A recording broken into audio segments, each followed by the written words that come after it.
You're listening to the Comic Crusaders podcast. I am your host, Alim Leggett, CEO of Comic Crusaders and Undercover Capes. In this show, I'm sitting down with creators from all walks of life to talk about inspiration, process, the lessons they've learned, and a whole lot more. Everybody, welcome to a brand new Comic Crusaders podcast. I'm your host, Alim Leggett, and that's right, we're not remote. Oh, snap. This is their debut episode at CXCC Studios, the Comic Crusaders official set. And today, I have an amazing guest. He's been on my show twice remotely. My man drove quite some time to come down here. And it's a wonderful day. You know why? Because his Kickstarter got funded last night. I mean, so thank you to all those backers, 85 backers, 82 backers actually, that got this funded from a $4,000 goal, $4,037. My man is here celebrating with us right now. The one, the only, Alim Leggett. What up, homie? How you doing? Man, thank you. Thank you for having me here, man. I really appreciate it. And yeah, like it's still really just setting in that we managed to get funded. That whole process was crazy, man. But we did it, and you know we got 2 in the bag, and the sky's the limit. We're gonna go all the way to 200 or $1 million as far as we can take it. Yep. Let's go. Now, like, talk to me, man. I mean, that was a skin of your teeth project. I mean, just last night by $37. I mean, yo, you made it. Who cares? But I mean, how did you feel in that journey? Because I know in the green room we were talking a little bit about. There was a moment you felt like it was stuck, and you're like, oh Lord. Oh yeah, man. Like you know, like Kickstarter, they named it the right way because it kicks your ass. You know what I mean? I mean, there's a few people that just do, and you know, like they never stop climbing. But for me, I had a nice little bump at the beginning. I think I got somewhere to like $500 in the first few days, and then it just teetered out for like a week and a half to the point where I'm questioning, like I'm talking about no movement at all. So I'm like, dang, like I almost chalked it up. Yeah. You know what I mean? But you know, I took the red bandana out like Rambo, had my little montage moment, tied that thing up, and got to work. Alimbo is alive, right? So we managed to get it. So like, yeah, it was a lot.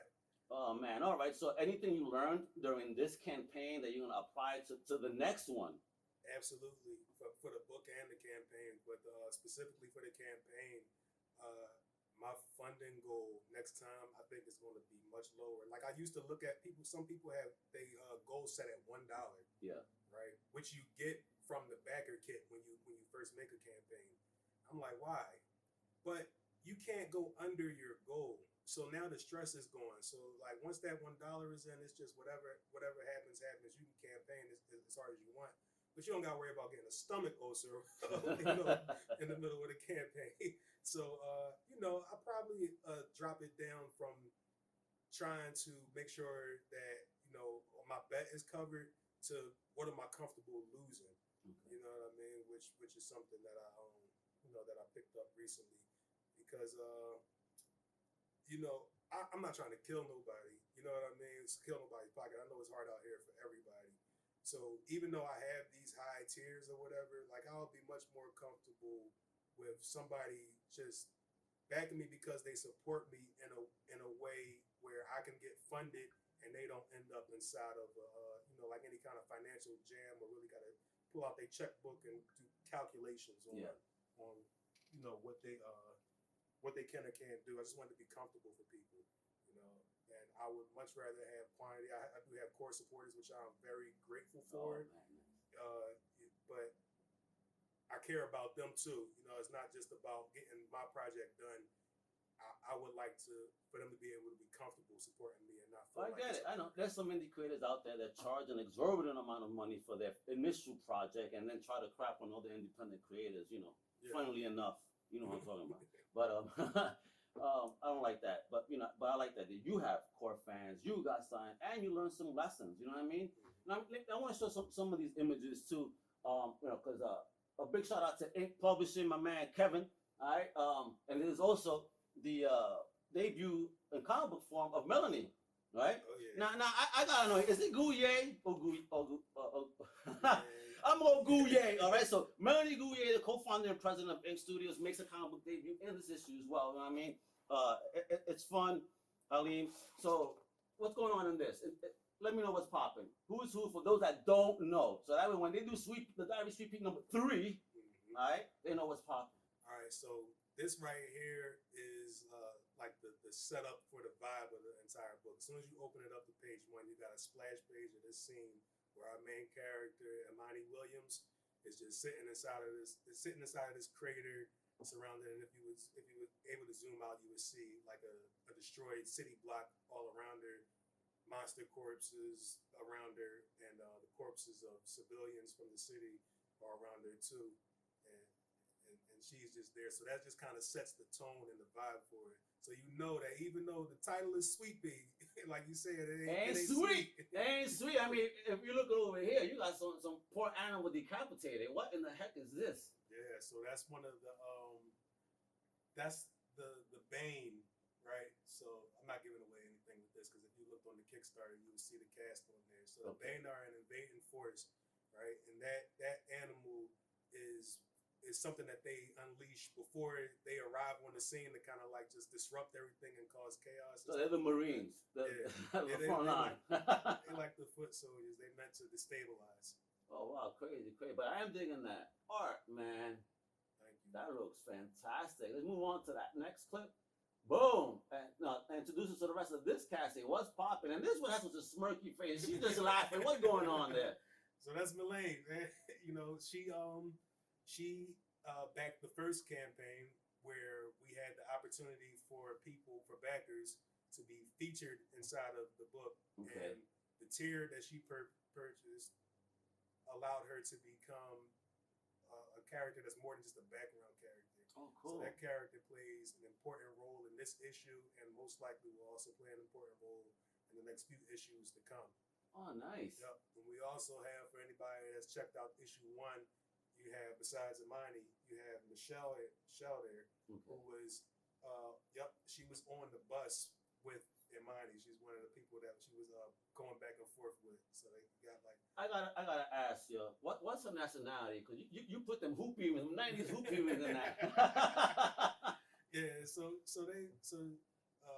she's black. They're both African American. Okay. They got them 90s hoops. I'm digging it. All right, let's move. I'm married J. Blige joints. Hey, dude, I mean, look at this line work on this. And is the doggy okay? Because she got blood on her shirt. You got me concerned about the animal now. What's going on here? All right, so inside of the story, things broke down really quick once this invasion force came in. So like, there's no supermarkets anymore. You know, infrastructure is just down completely within a few days. So from issue 1 to issue 2 is maybe like a week or 2 difference.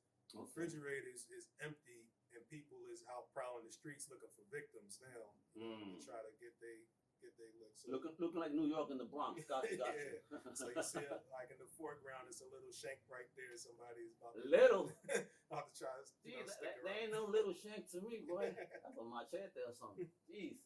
All right, let's move on to the next. Hey, ooh, what's this? Oh, that looks sick, bro. This is a teaser to some of the questions that readers from issue 1 would have about what's going on, to really kind of like wet your whistle, right? So I ain't really going. I don't know if I'm at the point now where I can give this away, because the reveal is inside of the issue that's about to come out now, issue 2. All right, let's not do the reveal. I don't want to give it away, but it should get your wheels spinning. I'm digging. I mean, look at the artistry, the coloring, everything. Talk about that team, man. Talk about that team. And how did they feel, the team overall, about the success of that campaign? Have you had an opportunity to chit chat or message them? I haven't yet, but you know, we were from the beginning, man. We knew that we were going to succeed in what we set out to do, and even I think. I'm not going to say, I was going to say like even the failed campaign is still a success. I was preparing myself for that. And in some sense it is, because you still get the word out and you do have people that support you, even if you didn't pass your goal or anything like that. But we had that conversation of celebration before we even launched the campaign. I've just been tied up with so much stuff today that I haven't had a chance to reach out to them yet. Gotcha. You're going to celebrate soon enough. Because, I mean, this is a fantastic campaign. I'm happy you got, the number 2 out. 'Cause I know on the show again at the time when we did the remote, you were kind of worried. I don't know, where it's going, but I'm happy. I told you it was gonna succeed, and boom, and there we go. Mega ain't wrong, baby. That's right. One more thing about this page, that's my colors there. Oh, word? Yeah. Hey, so this is the first time you're doing your colors or what? This is my first time doing my colors. Damn, bro. So, all right. So, was there a learning curve to you learning coloring? For comic books, yeah. All and right. I think that you can see between, I picked up the coloring on page 9. All right. And between from 9 to 32, I think you just, like every page you see is just a little bit better and a little bit crisper and a little bit, more professional, Okay. right? Nothing's bad because I don't believe in putting out bad. I don't believe in selling somebody bad work. That's why I hired a team to begin with. Yeah. Because in all honesty, I'm an artist. I've been an artist, all my life. For the people that do art, that's a common story. Even from childhood drawing or whatever.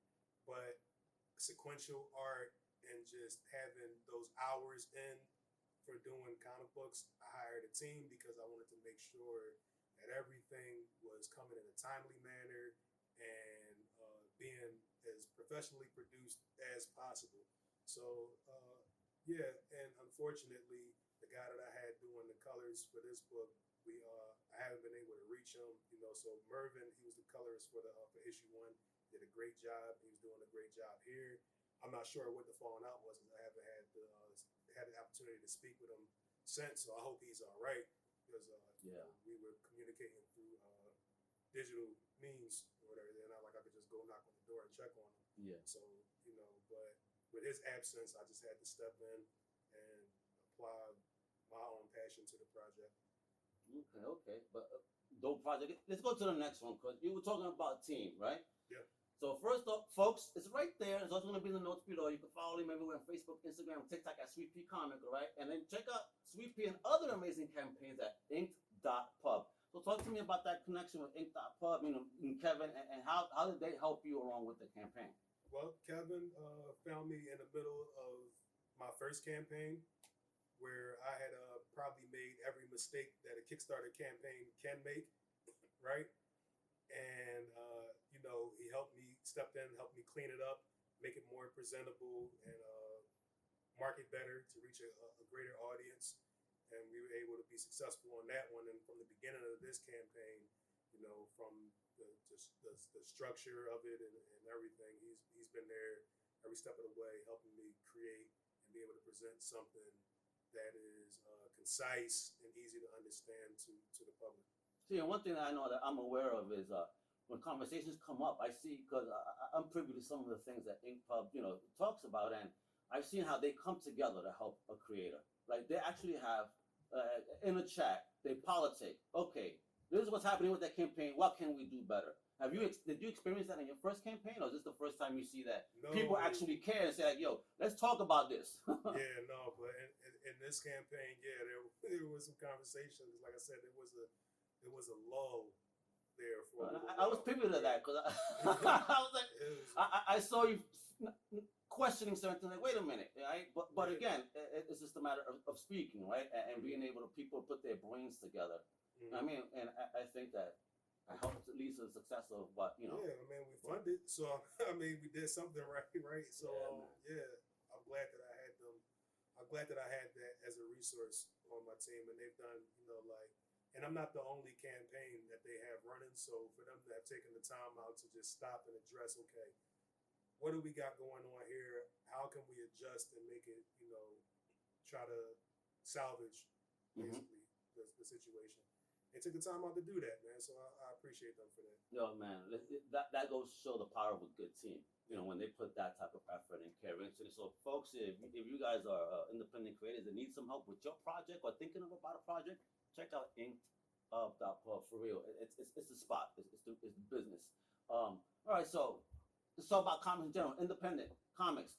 I mean, how do you see the scene now? I mean, a lot of people have been talking. American market not doing so well, but then other people say, but look at these numbers. They actually have had better years. Both not just a bigger publicist, but also independent. And also how crowdfunding. Some people say it's showing a lull. How do you feel about what's going on, in the comic world, business wise? Well, second question I'll answer first. I haven't really found the masses in crowdfunding yet, so I don't know if I'm inside of the tail end of it or if I just haven't been able to connect to and reach the right people. But right now, as far as crowdfunding for me, it's really just the core people that I know that I can count on and call from out of my my phone list. I mean, Rolodex? Yeah, I go on my Rolodex and hit people up like, yo, I got the campaign going on, boom, boom, boom. But, like I would like to be able to find those numbers where it's, like 300 people and 250 of them is people that I don't know personally, which, it's just a matter of finding and connecting with those people, which I haven't been able to do yet. So I can't really say for sure since, like I'm only coming in just now and that's been my experience. Somebody with more experience could probably tell you better than me. But as far as like the industry overall, I think that indies is doing good. My focus has been on the Black independent comic book creators specifically, and I think that Atlanta got it going on, man. With the indie scene, like it is hopping down there. You got Midnight Comics, which those guys, man, read my book and they actually like cross promoted and did all kinds of things for me that like they didn't have to do on their own platforms. They reviewed my book and did like just great things and great people. So shout out to them for sure because like they played a part in the success of this campaign. You gotta send them my way too. Let's support. Yeah, Oh yeah. And then you also got Godhood Comics is doing their thing down there. They working on a live adaptation of their stuff. The Antagonist is their book, and a lot of other people that but we all over the country. But I just feel like Atlanta is the mecca of Black indie comics right now. Interesting. And they're doing great. I see campaigns on Kickstarter successfully funded. I see them popping up at cons with great booths. ATL is blowing up. I mean, for all types of media altogether. Then, because I mean, you seen Tyler, right? Opened up a studio out there in Georgia. Okay, Tyler Perry. Yeah. Okay. Yeah, right, like a whole studio, like get it away from Hollywood and put it out here. Yeah, no, he got like a whole town down there, right? Damn, Perry Town? No, when we're gonna get some Alim Town there, yo. Let's go. It's coming. All right, awesome. And let's talk comics, right? So, what are you reading right now outside of your own project? Is there anything you read or any creators you look up to? Greg Burnham. Oh, okay. Yeah. So he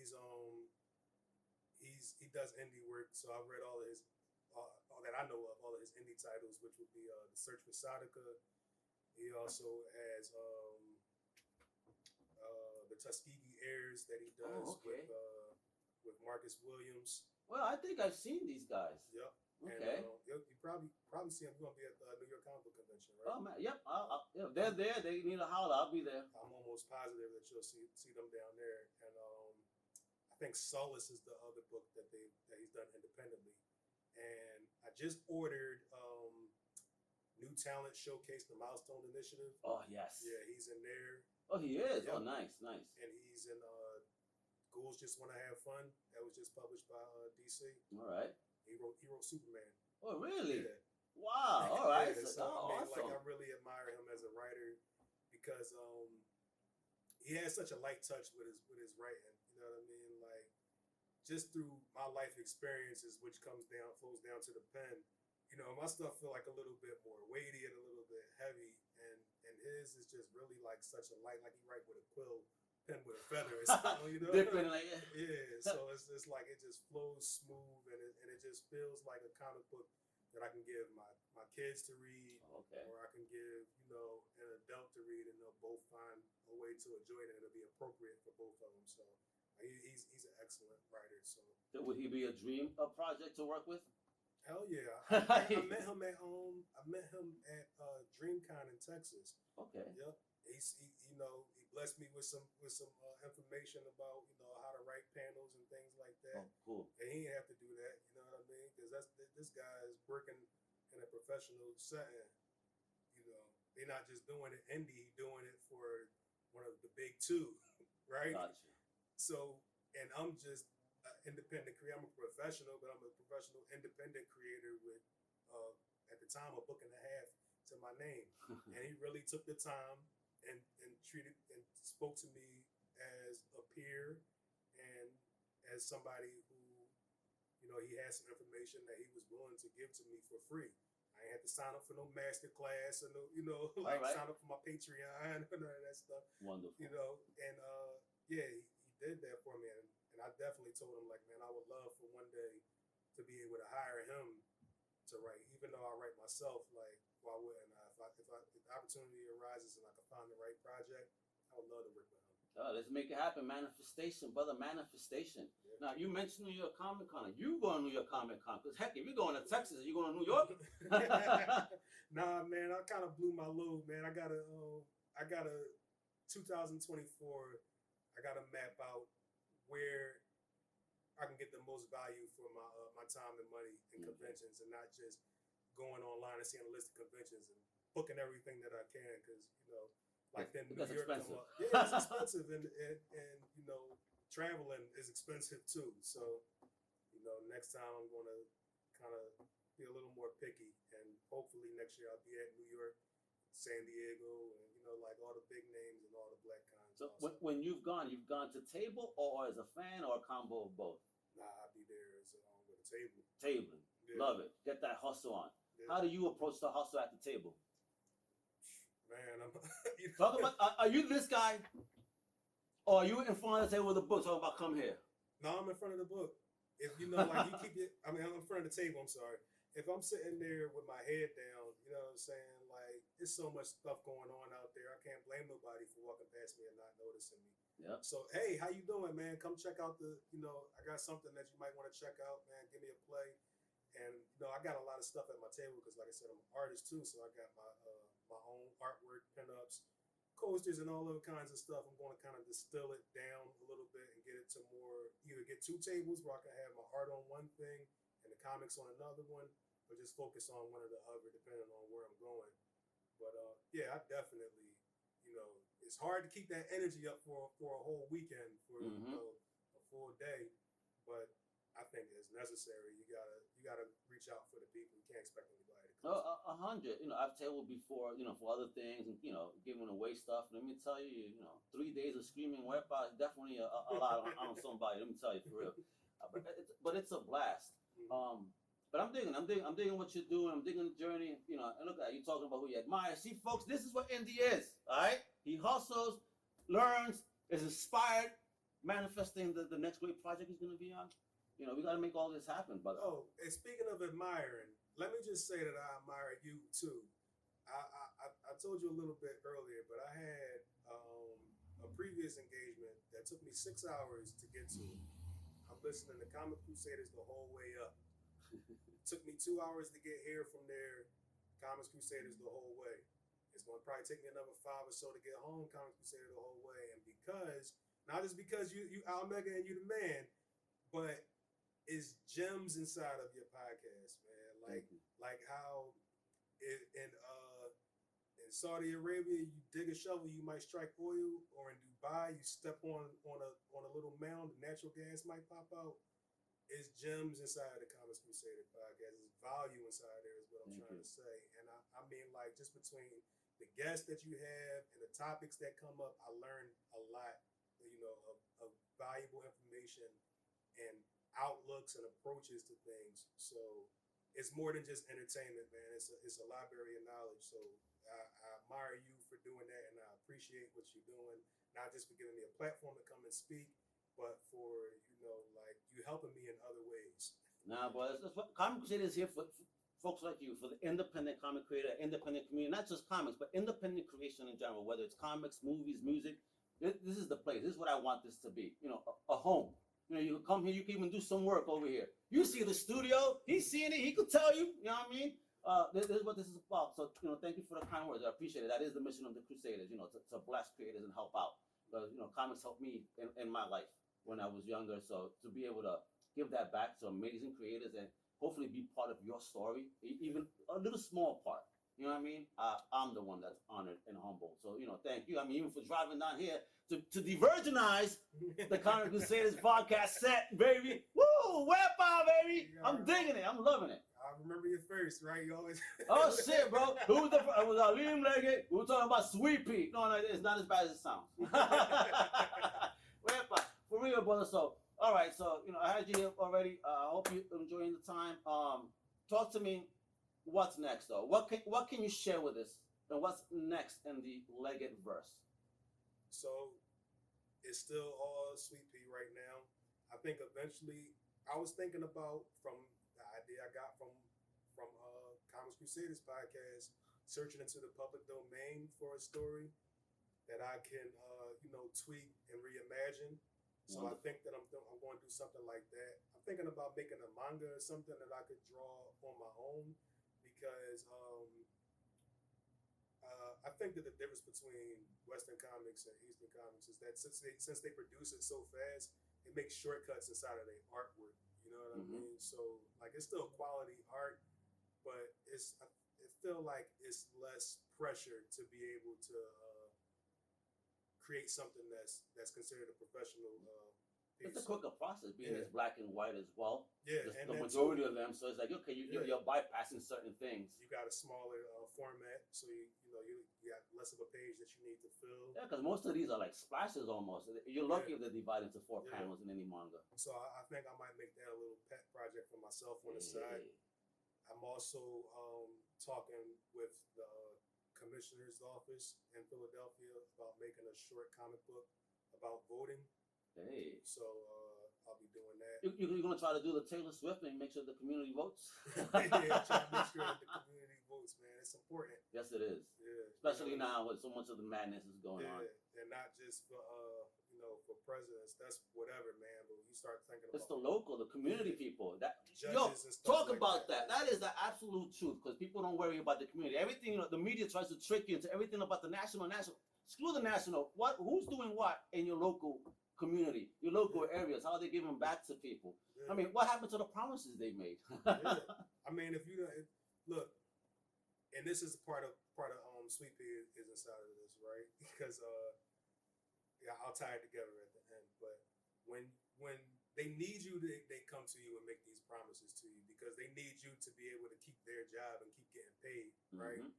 But then if you forget about them, they keep following this same, well, they ain't looking at what I'm doing, so I'm going to do whatever I want kind of thing, right? So that's how we get these people that are, city council members that are in charge of saying how much money we're going to give for schools and what we're going to set aside for these programs and all of that stuff, right? We vote for those people. So if stuff is fucked up and they not, that's the reason why. It's not some, might be a conspiracy or whatever, but you can find a definite person that signs the papers, right? There's judges that are elected into their office, like mayors and everything like that. They have to be held accountable to the people that they're supposed to serve, right? And if they're not serving, get the fuck out and we put the next person in. So that's why it's important for you to understand the power behind voting and influences, and the influence that you as a civilian have.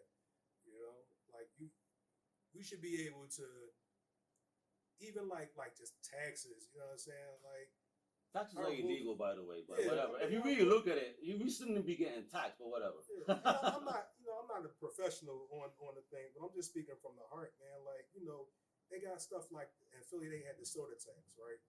Raised the joint up, raised the price of sugar up to where now a 20-ounce bottle of soda went from maybe 99 cents to almost $2.11, something like that. And that's all because of poison taxes. yourself, all right. But our roads is still all fucked up, and our schools is still all fucked up. So you're getting more money from us, but where is it going?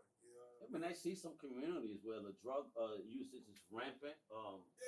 Zombie land. God. Yeah, and it's a shame. Like, how is this happening? Yeah. So why is it happening? There are people that are responsible or accountable for that kind of stuff, and those are elected officials, right? So your superpower, right, is to be able to vote them in or out. You have control over whether or not they have a job. They don't just get to do whatever and treat you any old kind of way. So, make an informed decision, learn a little bit. If you, like, have your eyes open to possibilities, because just because it's what you got don't mean that it's what it has to be for the rest of the time.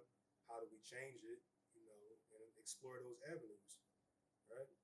So just to tie that all back, because that's kind of like what Sweeet Pea is about, right? It's a little girl inside of Philadelphia where she's living inside of this crazy, traumatic environment. And, by the end of the series, she's going to be a hot commodity, right? Like she becomes necessary to the machinations of a lot of different groups. She becomes a product of the environment, almost in a sense, no? Right. So she's dealing with with all that stuff, but nobody cares. And like she on her own. All she has is her dad, the influences, and the lessons that he teaches her, and all that other stuff.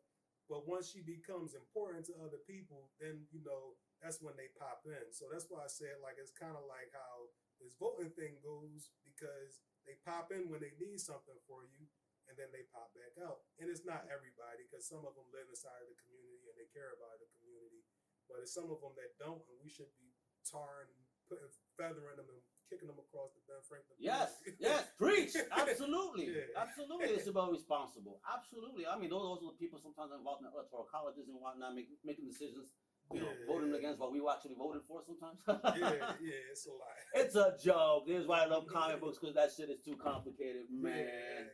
You know what I mean? Yeah, that's a lot. It's a lot to deal with. Yeah, for real. Man. So I just wanted to tell a story, man, because these kids is wilding. Yes, man, they are. And I think that it's important to take a look at why or what's going on. I'm not offering any solutions. I'm just highlighting that there's some things going on where, if all this kid sees is violence, I don't want to say which way Imani Sweeet Pea is going to end up going, because she has, on one hand, she has a strong dad, which I think that any kid that's growing up inside the hood needs a strong, let's just say parent, need a strong parent or role model, that's going to teach them something good. No, I think you could say that, because some kids need a dad, because, well, they all need that. Men are a little bit more stern, and, I've seen videos where, mama's screaming at the kid, and then when daddy come in, kid is like, oh, snap, hold on. So it's about also like a level of respect, it's okay. Listen, man, don't get me started. So yeah, you got that in there, right? That influence, right? Versus you go outside and it's it's madness, it's anything goes. Mm-hmm. And sometimes, not always, because some kids just never even look that way. But sometimes the only thing they got holding them back is that, that stuff that somebody else took the time to teach them and instill in them. Mm-hmm. So that's really what the story is about. Nature versus nurture, right? So yeah, man. That's it. Folks, do you hear this? See, with a title like Sweeet Pea, right? You could not imagine how crazy and fire this book is. This is why, again, when number 3 come out, y'all, you better not be late, or when he goes to a con, I know he's going to have issue 2s, right? I mean, you guys missed out on the Kickstarter exclusive cover. Shame on you. But I'm pretty sure you're going to have some cool covers out when you hit the road. Now, do you have any plans for at least a first show yet for 2024 or your next? Just in case people want to just, you can start bagging issue number 1. Not at this time. If you're interested in issue 1, Facebook, Instagram, and TikTok, SweetPeaComic, hit me up. Issue 2 also, whether it be just like a quick digital thing, or you want physical, I can mail them out to you or whatever. I'm thinking about in the future. I'm really, really like almost at the point where I'm ready to make a store. I just didn't want to have, like an online store. Yeah, man, you got to make it happen. I didn't want to only have one comic book on the thing, but now I got 2, and I got some ideas for merchandise and stuff like that. That's a swag, man. You need ideas. I mean, you just keep us into the podcast. I've given these people ideas. They're like, oh my God, just give me a credit at the end. Inspired by Mega. The Mega level of your Kickstarter. No, but Alim, you are the man. Thank you for, taking some time today. Chit Chat Comics, Chit Chat Sweeet Pea, Folks, again, also check out Ink Studios, all right? For real, if you're an independent creator, these are the type of people you need in your life to definitely support your project. The great Alim Leggett, Comic Crusaders podcast. The first show is over. It's been the Virgin Night. It is Pop! Wepa! Hasta la próxima, mi gente. Thank you for listening to the Comic Crusaders podcast. If you like the content, please subscribe and turn on notifications. Also, please visit comiccrusaders.shop and our extended podcast family over at undercovercapes.com. And also, make sure to download the Comic Crusaders app on the Google Play Store today.